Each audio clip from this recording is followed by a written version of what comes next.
Ladies and gentlemen, welcome back to the Strawberry Hill Podcast. It has been a while, so I appreciate you guys tuning in. Before we get started, please hit that subscribe button, like, share, hit the notification bell. Make sure that you guys follow us. We're on YouTube, and we're going to keep going forward. It's going to be great. And then today we have one of my favorite people, Danica Baird. Welcome to the show. Welcome to the show. Welcome to the show. Hi. I'm used to watching and hearing the music, so without no music here, everybody, it's super quiet in here. So it's like, well, they don't. No one knows it's quiet in here. okay. Yeah.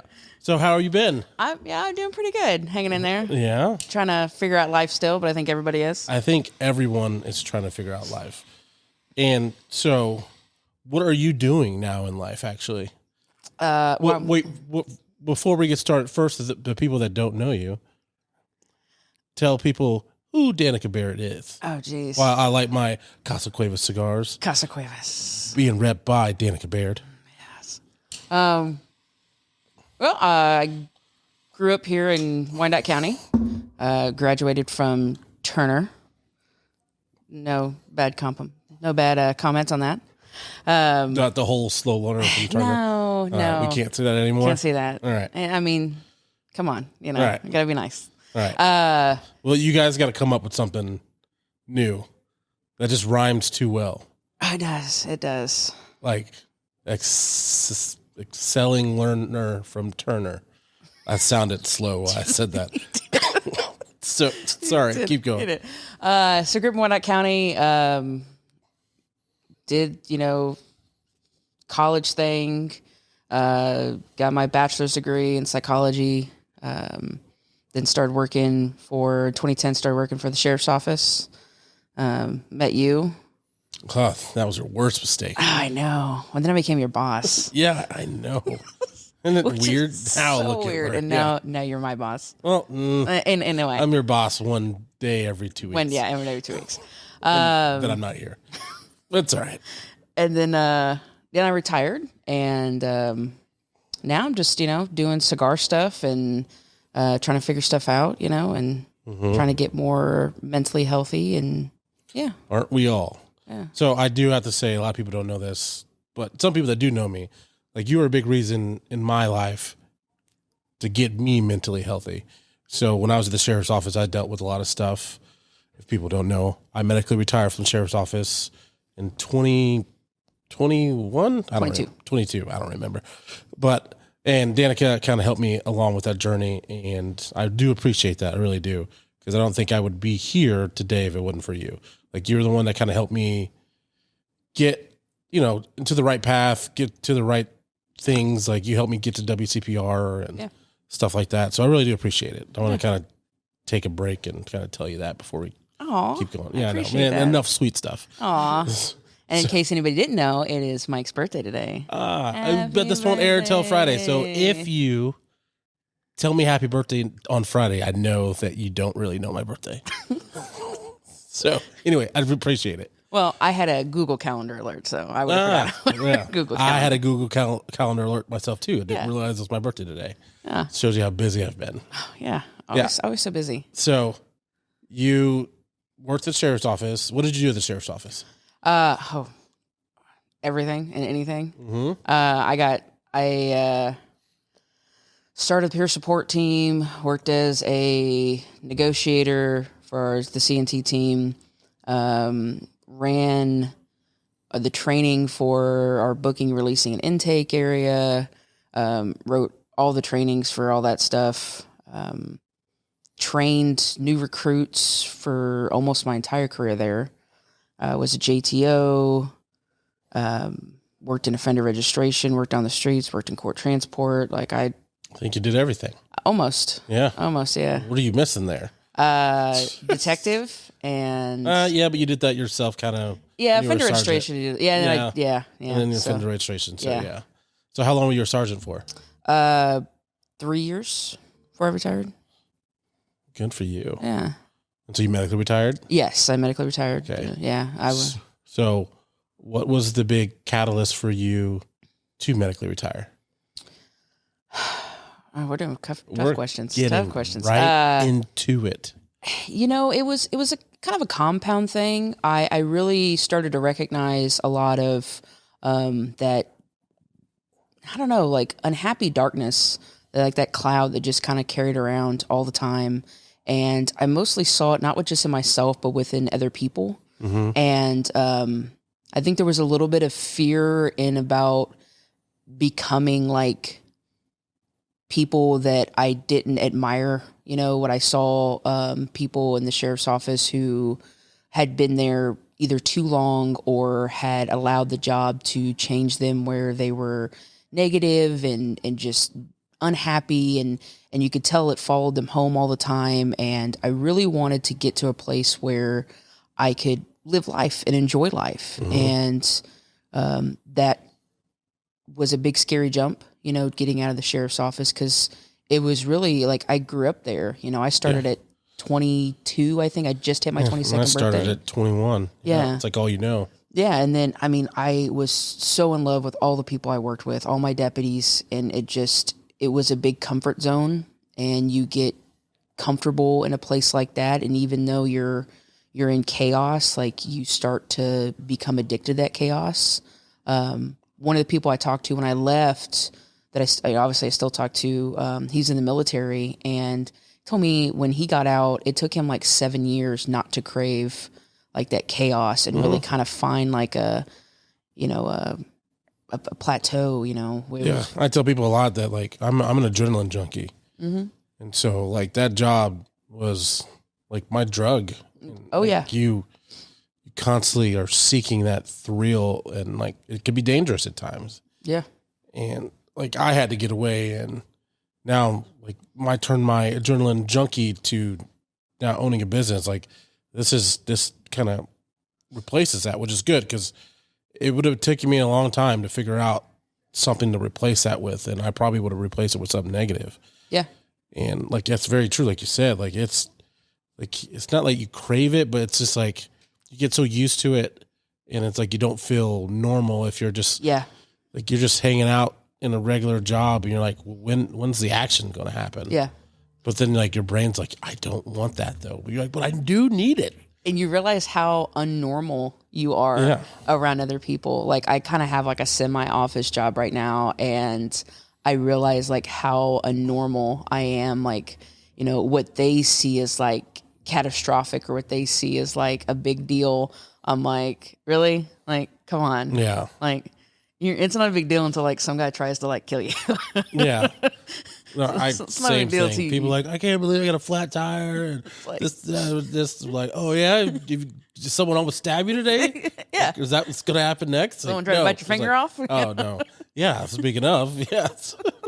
If you guys didn't know, Danica, someone tried to bite her finger off, so she's got a little curve to her finger that finger will never be straight. It will never be straight. Scar tissue and the way it was sewn up, and like the way my skin is tightened over time, it's actually kind of got like a twist to it now. It's got really bad circulation, 14% lost to like full functionality.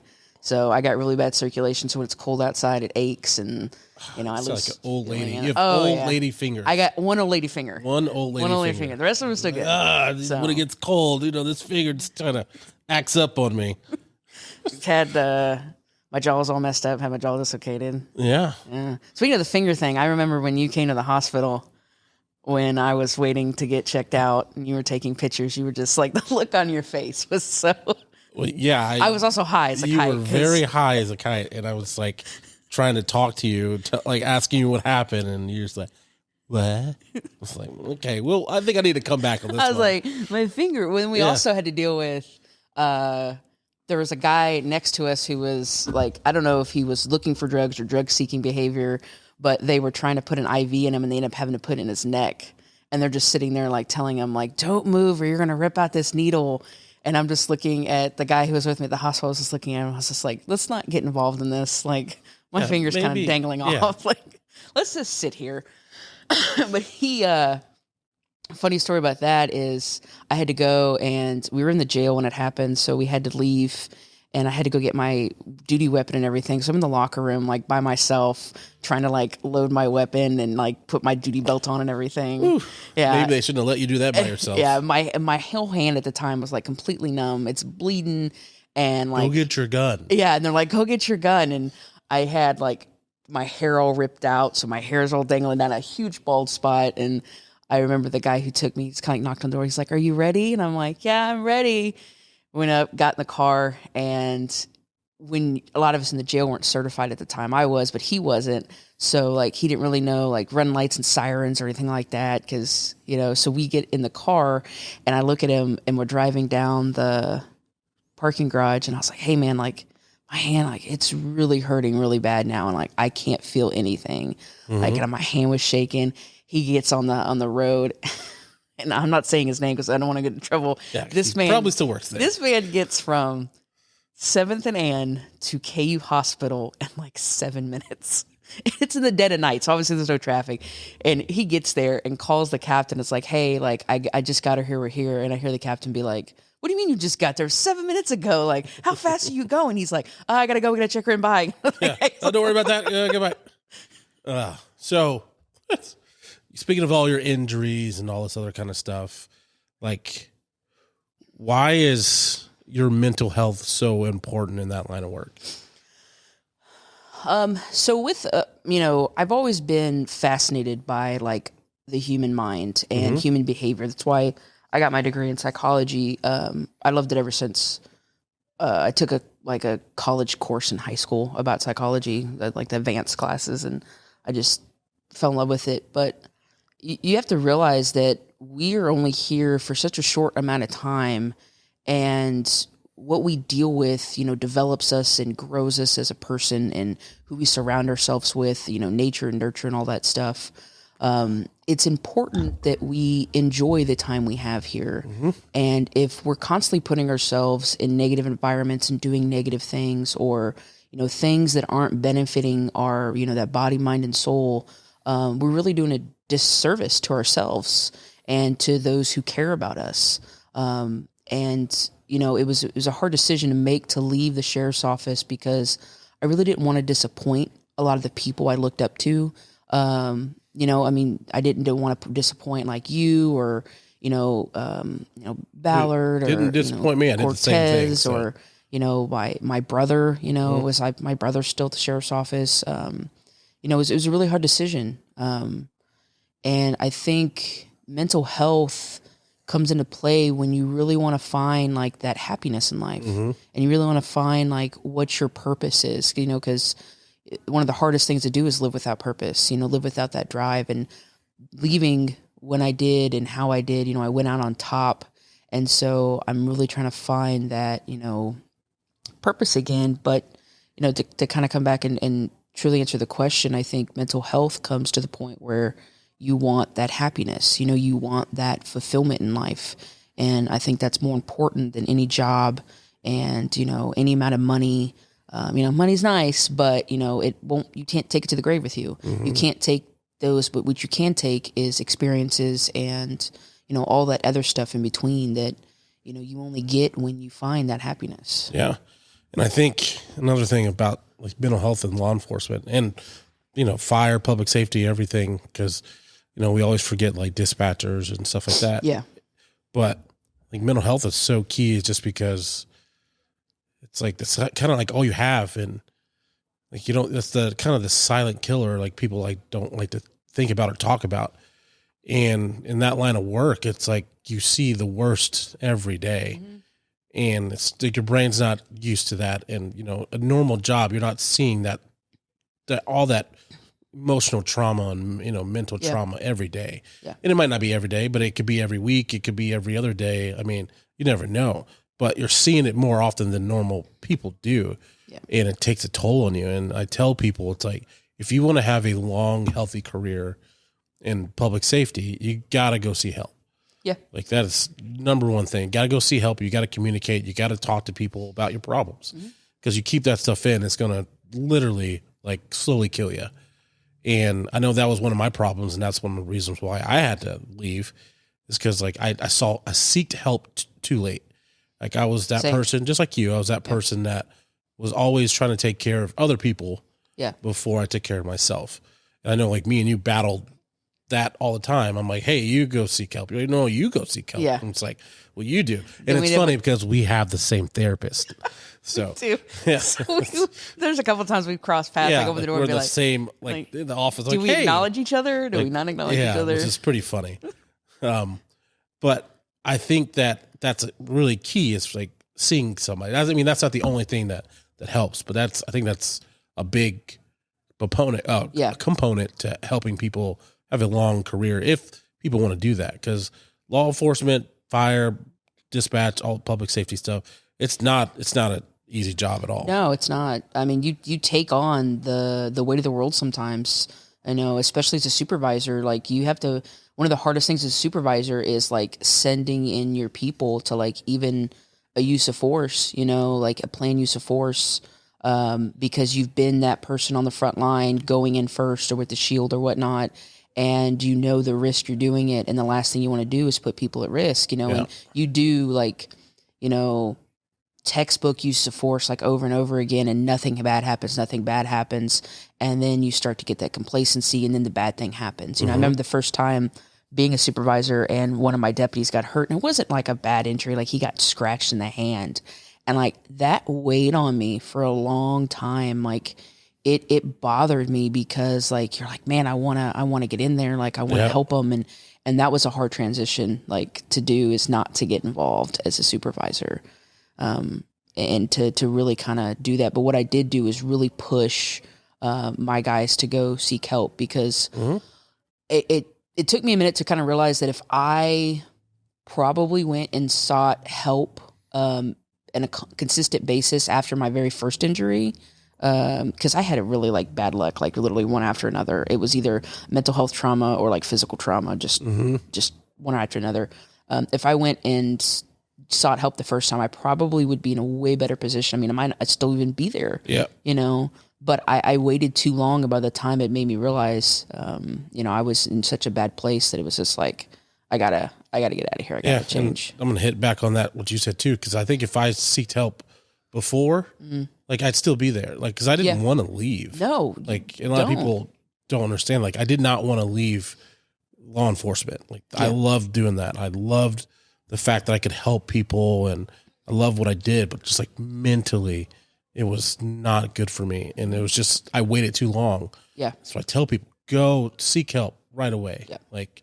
It's okay even if you're not experiencing a problem. Just like, hey, it's talking to someone that has no clue like what you're dealing with, and they're out of the law enforcement realm, and it helps. But or even like developing the peer support team came at a time. That was my next question. Yeah. When I developed it, it was crazy. We had one at the department, but it was ran by civilians at the time, and then it kind of like faded away. So when I first brought it up, people were like, oh, we have one, but, so-and-so runs it. And it was like command staff and civilians. And so it's like, it wasn't really peer driven for what we called like, the stepchildren, what we call, when you're in the jail, you're the stepchildren. But being like in the jail, I really saw that need to have that foundation that I never wanted people to go through what I went through. Yeah. And I knew I was by far wasn't the worst experience ever, but I also wanted to try to sow some nets for some people, who I saw could possibly go down that road. So going back, let's say your worst experience and all that stuff. Yeah. It's not, we talked about this, you can't compare your I know. Stuff to I'm so horrible at trauma comparison. Your worst experience is your worst experience. I'm really horrible at trauma comparison, because in my mind, like especially going through WCPR, I was always like, I've never been shot at, I've never like had to go deal with this or go deal with that, so like why am I so? But then I have to go back and like really start to you take thinking about like that whole book, like The Body Keeps Score. Like I definitely had to go through and like started like writing down. I remember at WCPR, they do this, like we write down like all the things that happen.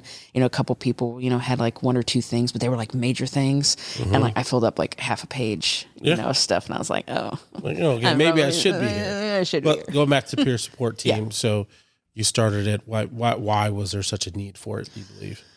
We didn't have, like I said, we didn't have one really at the department. And honestly, it happened after an incident at work. It was the one in the news, after King and Roar. Mm-hmm. I was working that day, and, I was in offender registration.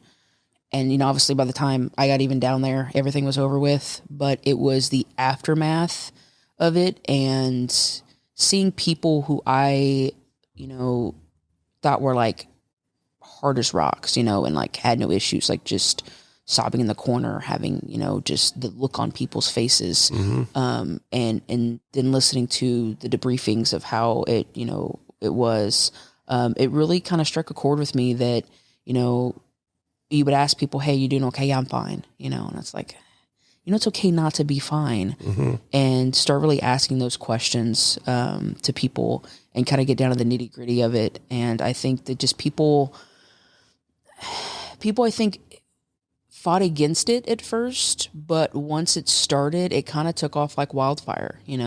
That was one of the hardest things to leave at the department, because that was like my baby, was peer support team. And so I handed it off to somebody who has just done such a fantastic job and has grown it and cultivated Shout outs it. to Jen. Shout out to Jen. Yeah. Jen Morris, amazing person who really. It's funny when you're growing a team like that. You look for fucked up people. You look for people who are Just as fucked up as you are, and who are messed up, who can really try to truly vibe with that whole thing. What people look to, like. Sorry, Jen, we're saying you fucked up. Yeah, you fucked up. Yeah. In a good way, though. In a good way. To help people. Yeah. So that whole team is just it's full of like this hodgepodge of people who've been through like different sorts of trauma, and whether it be like outside of work years ago, whatnot. That's who you kind of build that team for. So people can kind of, because you don't want somebody who's never been through like any sort of trauma to come in and be like, how is your feelings? Because, we as, first responders, we're like, no, we're fine. Everything's fine. And they're not going to open up to someone that they can't relate to. So, and we hit on it a little bit. You said WCPR. Yeah. So tell me what that is. Like, I know what it is. The audience doesn't know what it is. So WCPR is the West Coast Post-Trauma Retreat. Mm-hmm. So how did you get introduced to it?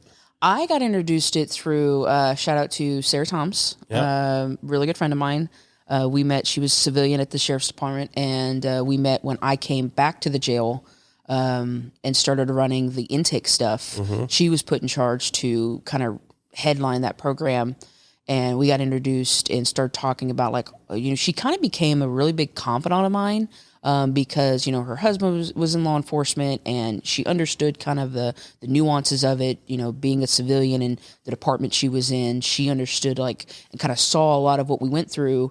So we had a really big discussion all the time about, like, mental health and whatnot.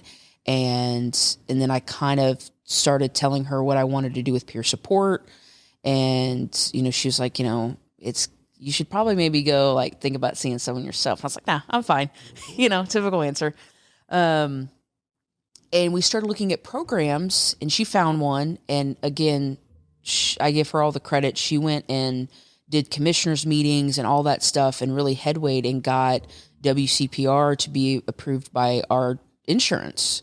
So it got paid for. And, I wasn't the first one to go for our department. Yeah, Dave was. Yeah, we kind of. And shout out to Dave, because he's done a lot too with WCPR, because he was the first to go, and he fought that battle too with insurance. Yes, he did. Yeah. Yep.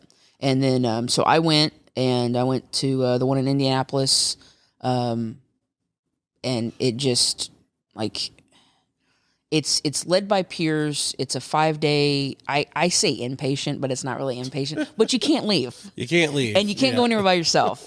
I got a little bit in trouble with one of the guys I was there with as a client, because we kind of was like, hey, let's go. Like, we're in the middle of nowhere in Indianapolis, and in the middle of the woods, and he was just like, we just started talking, and we're like walking around the woods, and came back, and they're like, where have you guys been? Like, you can't go anywhere by yourself. And we're like, but we're with somebody. And it's like, the insane people can't go walk with another insane person. You need to have a normal person with you. But it's a 5-day program led by peers. They have a clinician that leads it. They usually have some sort of like spiritual leader, like pastor or preacher, And you really, but it's not like spiritual driven. no, if you want that aspect of it, it is there. But they take care of you. You know, you get room and board for 5 days. Just peer driven. So it's a lot of people who've experienced what you've been through. A lot of people were clients at other places. You usually do like some sort of debriefing throughout the week where you talk about, you know, one incident, and it comes kind of like a head fake at the end of the week where it's like a domino effect, where if you find the, not solution, but you break down this one incident, you realize it starts to kind of how it fits into every other incident you've been through. So many layers to it. Yeah. And so once you kind of work on that one incident, then you can apply it to everything else. It is consistent work. You know, I kind of think about it being like, not Alcoholics Anonymous or Narcotics Anonymous, but really is where you have to do that consistent work afterwards. You have to still apply yourself in therapy. You have to still apply yourself in finding, you know, healthier ways to do things. And so that's kind of like, I guess, the nitty gritty of WCPR.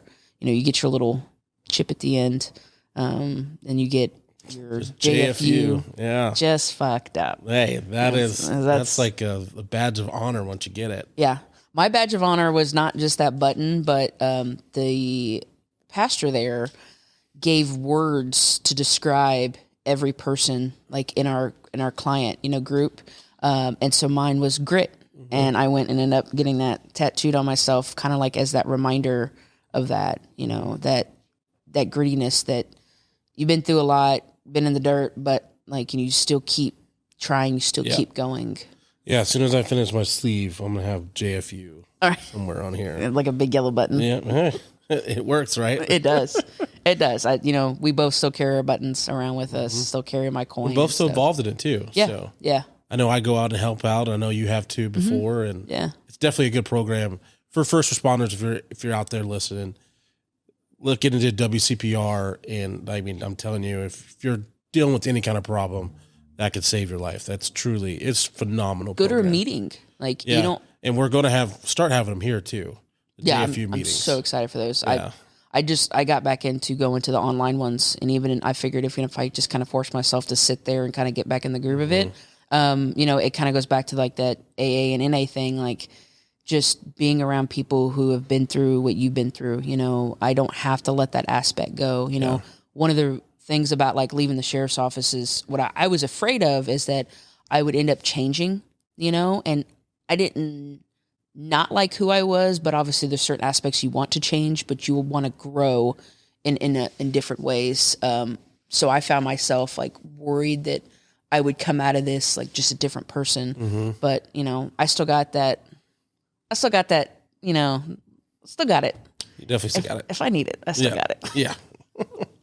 So you WCPR, you've done that stuff. You did the peer support. Yeah. Retired from law enforcement. Yeah. And now you are a master tobacconist that you don't like to tell people. So I'm going to tell people. So tell me about that journey. Okay. So, smoked cigars off and on, you know, never really knew what I was doing. It was very like intimidating to go into a cigar shop, and like ask questions or whatnot. So it was just kind of a lot of like, I'll just take this one, you know, and figure it out how to do it. Realized I wasn't smoking right at all. And so while it was, it took me years. I think it takes people years to figure out why it was enjoyable. It wasn't like the best experience ever. So, then started like, you know, me and you started talking and you were like, hey, come out to Weston with me. And, you know, those were times where like, it was funny because we would go out there sometimes like once a week. And every Thursday, and there'd be times we wouldn't say a word to each other. The drive there, we wouldn't say a word to each other, like sitting down, or there were times we'd talk about anything and nothing, you know, and just having kind of like that outlet, you know, really kind of helped me on my path too. So I think we ended up helping each other. Yeah. But no, I started really kind of bothering you and pestering you with questions in the humidor about like, hey, what's this? You know, which one I should try? And I started falling in love with really with the environment and the culture and what cigars kind of brought that person to person engagement. You know, people ask me, like working here and being master tobacconist, or when I'm doing like a rolling event, they'll ask me like, what's your favorite cigar? And I always tell people, I haven't smoked it yet, but cigars are memories to me. And, you know, I've heard you on another podcast mention this story where like my favorite cigar was smoking like this cheap $4 cigar sitting right here in this area. There was no heat in this building. Oh my God. It was February last year. We had that little small heater and we're just shaking and we're just like, this is going to be so great. So cold. I think this is actually the spot we were in. Yeah, this is the area we were in. And that by far has been like my best cigar because of who I was with, you know, what that cigar meant to like the future of, you know, this place and everything. And so yeah, then I started working here and helping you get this off the ground. And, you know, I'm kind of one of those all or nothing people. And once I dove into the cigars, I started doing all this research and started looking for like, what can I do to really, I guess, step up my game. You know, kind of, this goes back to a little bit of law enforcement, is that being a female, it's sometimes hard to be in a male driven world and like, you know, male dominated world. There were females obviously here, like I'm no like head charge or anything by any means necessary. Same thing with law enforcement. But I found like, you know, that definitely having that is something that puts you behind automatically. You have to try to find a way to get yourself a leg up. And I wanted to be taken seriously in this business because I did want and still do want to have a future here in this business. So are you the only master tobacconist female in Kansas? In Kansas, yes. There you go. Yeah. So there's 16 of us. There's only one of you. There's 16 of us in the United States. Yeah. I think she's either in Florida. She's down south somewhere. She was the first one, and then I'm the second one. So 15. But I went through tobacco. The second one, what? And the second female in the United States. Hold up. Yeah. So there's 16 people in the United States. In the United States are master tobacconists. Yes. And you're one of 2 females? Yes. I thought you were one of 16. So this is even a bigger accomplishment. See, you just like don't tell people shit. Ladies and gentlemen, we have one of 2 master tobacconist females. Yes. In the country. Yeah. On the podcast. How cool is that? And so shout out to Tobacconist University. It's a good program. They kind of gathered over the years information from all sorts of resources. It's kind of crazy in the tobacco world. You know, there really is no black and white. It's a lot of gray area when it comes to like sizes and what people call different diameters and all that stuff. So to kind of like find like just the finite information that is consistent through that program, I went and got Cigar 101 certified, retail tobacconist. Which we're going to start that back up, by the way. Yes. Sommelier tobacconist. So I almost have all the certifications that whole entire program offers. Jeez. And in fact, when I applied for the master tobacconist, I sent the guy the information and he's like, you know, we need to talk. And I was like, oh my God, like I messed up the paperwork. He's not going to let me do it. And he calls me and he's like, so tell me like what this whole thing is like, how did you get here?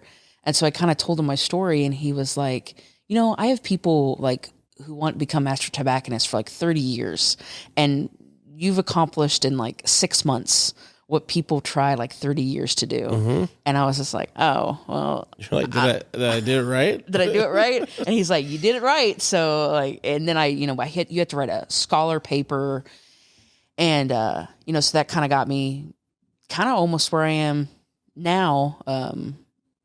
But part of the master program is you have to get 100 hours of like field work or like with a company. And obviously we're in the middle of Kansas. There's not a whole lot of resources. But there is if you know who to ask and where to go. Yeah. So then I got introduced to Corey Frisbee, who started Weston. Which is like, he is like one of the pioneers in the cigar community. Oh my God. I love if people that are in the cigar world, they know Corey. They know Corey. And kudos to him becoming my mentor in this whole journey. I love that man. He is such a kind-hearted man, such a good man. And his whole story and journey, that could take a whole hour itself.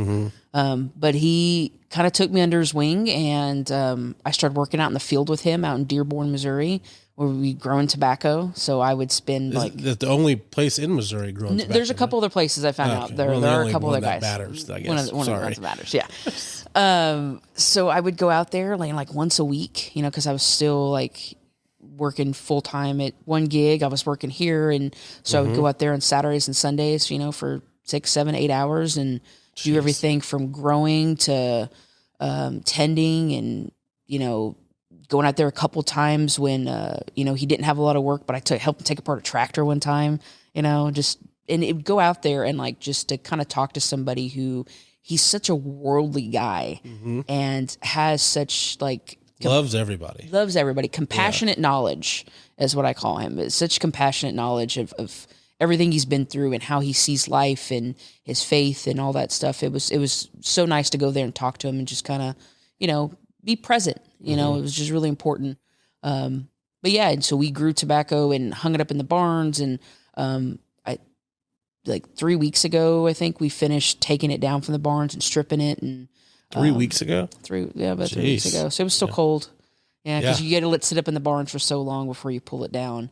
But we did that, and that was just a incredible journey to have that opportunity to do that. Kind of like once in a lifetime type things. I'm still going to try to go. He's moving to Wisconsin to go grow with Hochi Blanco, with Blanco cigars. Big deal. Big thing. Big deal. Yeah.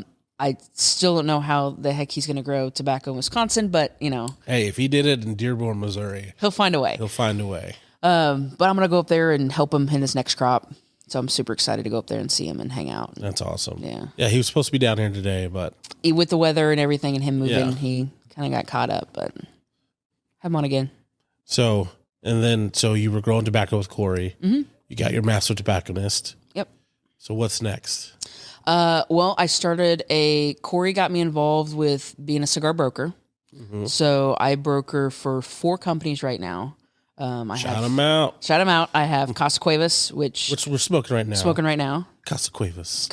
Maduro. Really good company, owned by a really nice family. I'm hopefully going to meet them in March. I'm going to go down to Miami. I know it's a hard knock life going to Miami. Go down to Miami and meet them, and then I have Bad Ash, local, Devin. Yeah. Shout out to Devin. Big shout out to Devin. Yeah. I picked up a company called Founders. That is a vet-owned company. Really nice guys. Angelo has been fantastic in helping me out and, kind of going me along with this whole journey. And then I have Compadres, which is local, just across the river there. They've been really helping me out. Good people. They're really good people. Yeah. Jesse and Spencer are really nice guys. They've, really kind of opened their doors for me in my cigar rolling. Says I do cigar rolling. Started kind of a company, Avium Cigars. And so I have Avium Cigars and Avium Broker. Waiting on my licensing for my rolling so I can start selling the house cigars here at the shop. And when it comes to brokerage, I'm hoping to get one more account, which I'm waiting to hear from. So if anybody from Oscar Cigars is listening to this, I'm waiting for my call. They said they're going to make the decision this time because this is all like not Compadres, but Casa Cuevas and Oscar came from Corey. Corey was their broker for this kind of like Midwestern area. He had 6 states. And so he kind of has helped me along in that. So he's trying to move me along. Brokering is very different from what I was doing. Yeah. I mean, you're almost kind of in sales. I mean, I'm selling people into cells, and now I'm selling people into cigars. So selling people into compliance. Yes. Yeah. Now I'm selling people. You can't really come in and like, all right, you need to sit down. You need to order this now. Like, huh? I'm sorry, it's my old job. Sorry. I don't want to yell at anybody. But yeah, so it's kind of what I've been doing. It's a bright future and plenty of opportunities to kind of do different things. And the cigar, this from running this place, the cigar world is phenomenal. Yeah. The culture, the environment, the people. I always tell people, and I'm not kidding when I say this, like literally the best people I've ever met are people that I've been with smoking a cigar or in the cigar community. Like you cannot get any better. Like I've met the best people I've ever met in here. and like out and about when I'm smoking a cigar or something like. Going to different stores. I know I was in contact with you when I was traveling. You know, not to diss any stores I've been to because they were all fantastic people. But if you have not come down to the Shop Cigar Lounge, people, yes, please do. This is one of the most fantastic lounges. Well, thank you. I appreciate that. I've ever come to. Yeah. I mean, moving this furniture around was. Yeah, you've got like some skin in the game in here because you helped me with damn near everything in here. Moving the furniture in here multiple times. I still do it. Like I tell people, it's like don't get used to the layout in here because I switch it up like every week. Working here, like.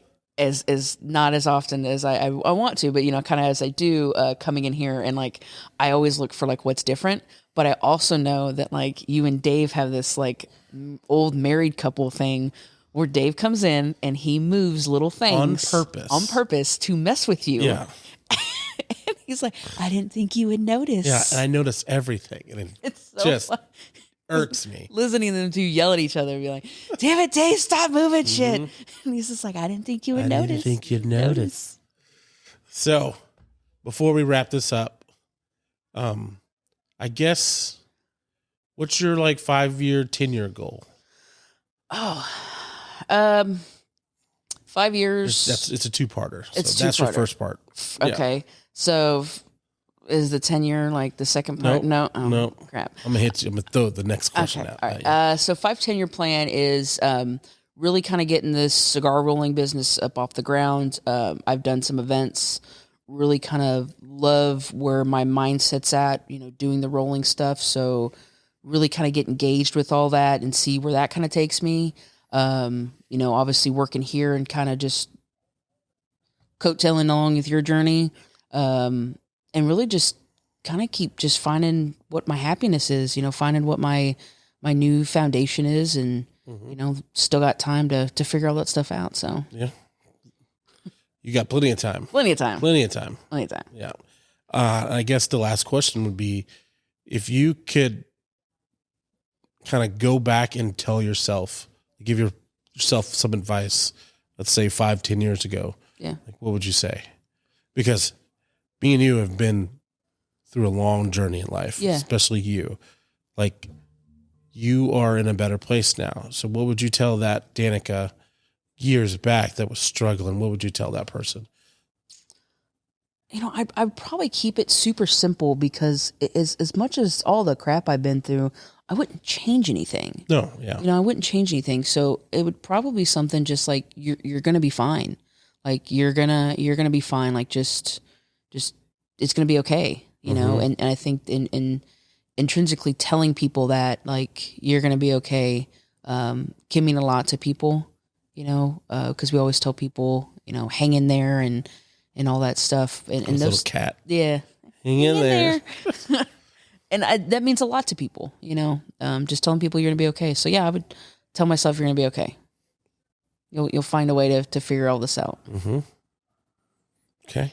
So before we end, you got to give a shout out to to follow Danica. It's Avium Cigars. Avium Cigars. You have to spell that because I don't know how to spell it. AEVUM. Got that? Esai. Yep. Yeah. On I'm only on Instagram right now. I don't have Facebook or anything, but I came up with the name from I really wanted to kind of represent like that whole what cigars mean to me. So it's an old Latin word meaning the existence between time and eternity. Yeah. You know, you sound like Ron Burgundy. Yeah. You know what diversity means? An old wooden ship used in the Civil War era. That's not what that means at all. That's not like, oh, okay. So yeah, so I do my rolling events on there. My email's on there. So if you have any rolling events you need done, hit Danica up. Yeah. Roll with Missouri Tobacco. So it's really unique. Yeah. It is very unique. And your cigars are really good too. She also makes her own cigars and they're fantastic. Oh, thank you. Yeah. I appreciate that. Yeah. Get those cigars in here. Yeah. Get they're not listening, but I can say whatever I want to. You get Danica's licensing. But before we end, you want to say anything before we shut this down? As long as people have seen Little Mike. Yeah. Danica, you got this for me for my birthday. We'll zoom in on it, but later. But this is Your likeness. Me smoking a cigar. It looks like I've lost about 75 pounds, but my head's still as big as can be. So on the website, the photo is of a white man. And so I made sure I checked that they were going to match the color of your likeness. Mm-hmm. And so I was going to laugh if I got your head with some white dude's hands. That's fine. It's fine. But they matched it. By far my favorite picture ever. It's called The Godfather, and I figured that matched you well. It's a weird looking Godfather. It looks like I'm Liberace Godfather. Yeah, of course. I like most men in life, you wish it was a little bit bigger. But but it's gonna be nice to hang up here in the shop. So come to the shop and get your picture taken with little Mike. Little Liberace Mike. Little Liberace Mike. I like it. It's like the fur and everything. He's suited and booted. I like that. Yeah. I guess still, it's like, it looks like me if I lost 100 pounds, but still have the big ass head still. Like my head did not lose any weight, but I love it. You know how long it took me to find a picture of you? Like I had to stalk your Facebook, and I actually found that on your wife's Facebook page. Oh, well, thank you. So, yeah, well, it's me. And I'm going to tell people like that's a real picture. That's a real painting. Yeah. I set for that painting. I did that. Yeah. Like I actually painted it myself by looking at myself. Self-portrait. All right. Well, thanks everybody for listening in. Like I said, hit that notification bell, like, subscribe, share, follow us on Instagram, check us out on YouTube, and thank you guys for tuning in. Make sure you guys hit up the Shop Cigar Lounge is where we're filming at. We are open every day except Monday. So come check us out. And thank you guys for tuning in. And we'll check you out next week. Goodbye, everybody.